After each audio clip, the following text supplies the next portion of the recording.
Bonjour tout le monde, j'espère que vous allez bien. C'est vrai, la semaine dernière, nous n'étions pas ensemble, mais j'espère que vous êtes régalés avec notre bêtisier numéro 1. Aujourd'hui, je reçois un jeune homme qui est germaniste de formation et qui aujourd'hui est promoteur de l'entreprise Beau Bateau. Il a déjà eu à travailler, à collaborer avec la NASAP, l'Agence nationale de salubrité publique.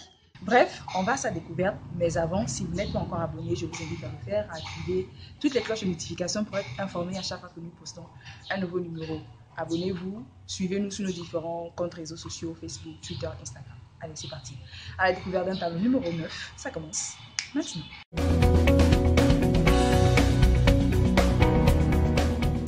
Bonjour Alim, bonjour et bienvenue dans notre émission. Bonjour madame. J'espère que vous allez bien. Bien, alhamdoulilah. D'accord.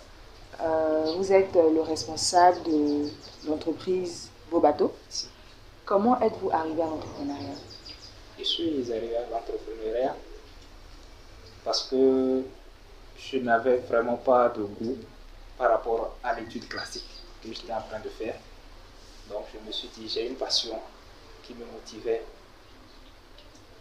La passion de fabriquer des engins qui flottent sur l'eau, qui se meuvent sur l'eau. Donc je me suis dit à un moment, bah, tiens, il faut que je suive ma passion que d'apprendre ce qu'on nous apprend à l'école. Du coup, j'ai tourné vers l'entrepreneuriat en fabriquant les pirogues, les bateaux et pédalos. Donc c'est dans ce secteur que vous évoluez, la fabrication de bateaux, de pirogues, c'est bien ça? Effectivement. D'accord, comment ça fonctionne? Pour faire un bateau, il vous faut soit du bois ou bien des tôles en acier pour réaliser ces engins. D'accord. Maintenant, vos réalisations, c'est des petites réalisations ou bien vous êtes en mesure de réaliser véritablement un bateau Bien sûr, qui peut faire des voyages et autres? Je suis capable aujourd'hui de fabriquer un grand bateau qui puisse transporter des marchandises, des personnes et qui puisse faire des voyages. Voilà. Quelle est la plus grande réalisation dont vous êtes fier aujourd'hui? La plus grande réalisation, c'est la maquette de mon flyboat. Okay. Je sais petit, c'est une maquette, mais c'est fait en acier et c'est insubmersible. Donc c'est le plus grand chef-d'œuvre que j'ai pu faire aujourd'hui et dont je suis très très fier. Quand vous dites insubmersible, vous voulez dire quoi par là? C'est-à-dire qu'il ne coule pas sous l'eau. Donc même si l'eau rentre à l'intérieur, l'eau va ressortir et vous êtes protégé, vous êtes en parfaite sécurité. Donc on ne risque pas d'avoir la même situation que Titanic. Voilà, effectivement. Vous comprenez très bien. D'accord. Alors, en entrepreneuriat, c'est vrai, on a toujours des difficultés que l'on rencontre. Je ne sais pas si c'est également votre cas. Mais si c'est le cas, quelles sont ces difficultés-là que vous avez eu à rencontrer? Les difficultés, on en rencontre chaque jour au niveau de la réflexion elle-même.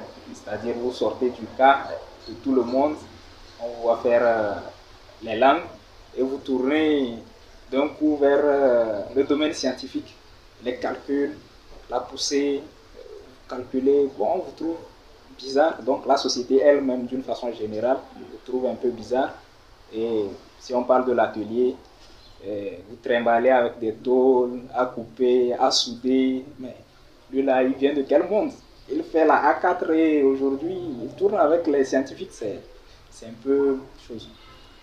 De deux, les moyens sont très très limités parce que c'est un domaine qui nécessite beaucoup de moyens.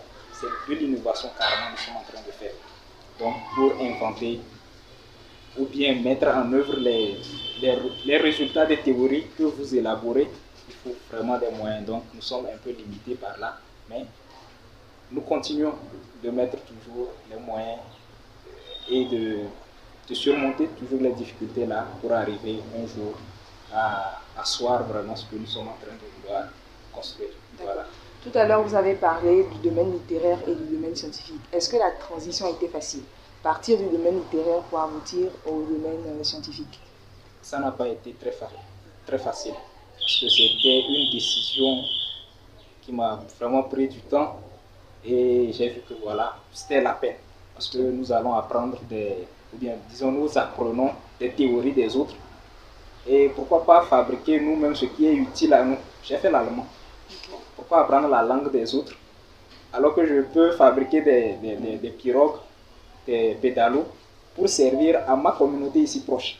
Voilà, donc je me suis dit qu'il fallait vraiment que je prenne cette décision pour servir ma communauté au lieu de plaire à d'autres personnes de l'autre bout du monde. D'accord. Pour terminer, quelle est la particularité de vos bateaux? Beau Bateau se veut une entreprise qui fait la conception, la fabrication, la vente, l'exploitation et la maintenance. Donc, c'est-à-dire nous sommes sur toute la chaîne des embarcations flottantes. Donc, on prend la conception, vous venez, on vous design ça comment vous voulez, comme vous voulez.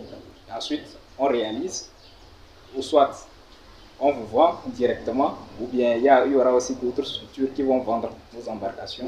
On fait l'exploitation, c'est-à-dire on met ça au grand public, les pédalos, c'est à louer, les motos nautiques, tout ça là c'est à louer. Et maintenant, la maintenance, vous revenez, lorsqu'il y a des petits soucis, c'est comme votre moto, on vous répare ça pour continuer d'utiliser. Donc la particularité, c'est que nous sommes sur toute la chaîne du domaine. Et ensuite, nos embarcations sont très sécurisées. Ce ne sont pas des embarcations que vous allez prendre 2-3 jours et puis entendre qu'il y a des... On ne le souhaite vraiment pas. Voilà, donc l'insubmersibilité de nos corps. C'est ça vraiment la particularité de vos bateaux. D'accord.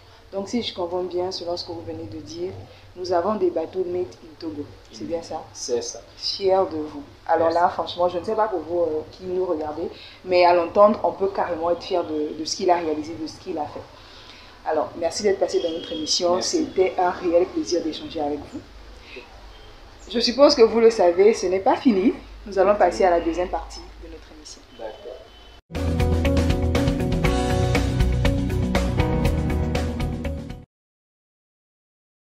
Préparation. Parce que tout ce qui se prépare s'exécute bien et on a de bons résultats. Le futur. Parce qu'il faut miser beaucoup plus sur les générations à venir. Le plus, le courage. Parce que le talent, il est dans toute personne. C'est le courage de continuer par entraîner ce talent pour arriver à fabriquer ou bien à sortir quelque chose de potable.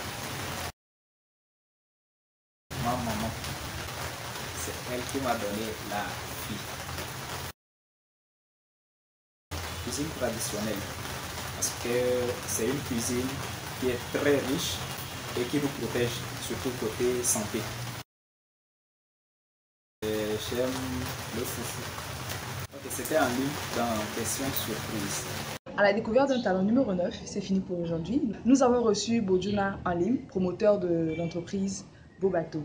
Je suis sûre que ça vous aura plu parce qu'au Togo, nous pouvons dire que nous avons une personne qui est dans la fabrication de bateaux. Alors pour toute prestation de service, pour besoin de collaboration et autres, n'hésitez pas à laisser vos coordonnées dans les commentaires.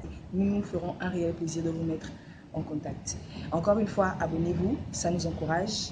Partagez, likez et dites-nous ce que vous avez pensé de ce numéro en commentaire. Sur ce, je vous dis à la prochaine, même heure, même chaîne YouTube.